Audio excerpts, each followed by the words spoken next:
За сайн байцгаана уу хүмүүстээ. Энэхүү бичлэгийг үзэж байгаа өдрийн мэндийг хүргэе. За тэгээд хичээл 10 дугаар хичээлийн ансихроо хичээлээ тайлбарыг энэхүү видеогоор танилцуулах гэж байна. За ансихроо хичээлийн зорилго маань болохоор газар зүйн бүс бүслөрийг ялсан тодорхойлж дэлхийн томоохон экосистемүүд болон уулын босоо бүслөрийн давхалтын зөв тогтолцоог газар зүйн хүчин зүйлтэй холбон тайлбарлах гэсэн зорилготой байгаа. За тэгээд эдгээр зорилтын дагуу хичээлийг бэлдсэн байна.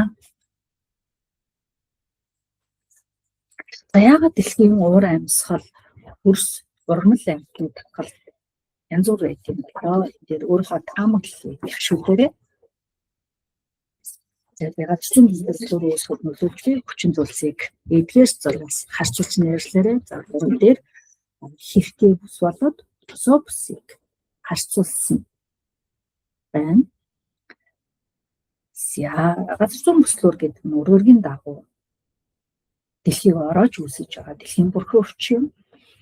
Тэгээд газар зүйн бүслөр үүсгэхэд бол ийм хүчин зүйлүүд нөлөөлдөг байх нэ. За тэгээд багш нь энэхүү бичлэгээс гадна PPT-г нь хамт хавсаргачих учраас бичлэгийг бол маш товчхон тайлбарлан та бүхэн харин PPT-гээ илүү сайн судлаарай. За зураг дээр нийт хэдэн бүслөр байна вэ?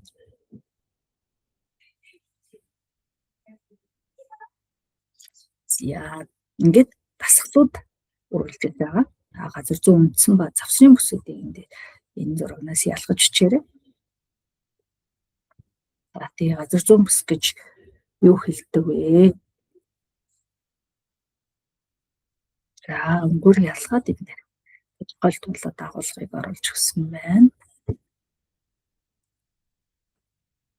За энэ бүслүүрийн хөрс ямар байгаа юм дээр тайлбарлсан байна. За тэгээ энэс цаашаа бол ингээд цүл болгоны онцлогуудыг зураг болоод ингээд газар зүйн зурагтай ингээд хамт оруулсан.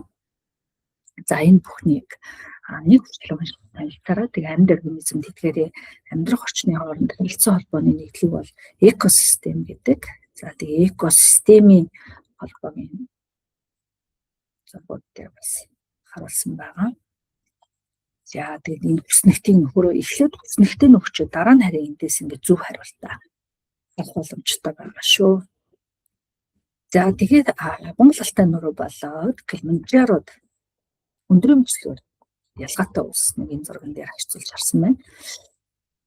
харуулсан байна. За зургаас судалсны дараа 3 дахь дасгалыг ажиллаарай. За тэгээд асинхрон дээр бас гэрийн даалгавар өгсөн байгаа. За тэгэхэд гэрийн даалгаврыг энэ PPT оруулсан PPT-ийн доор илгээгээрэй. Тэгээд хичээлтэй холбоотой гол ойлголтууд буюу тодорхойлолтуудыг бас энэ дээр дахиж оруулж өгсөн байна. Эндээс л олж хараарай.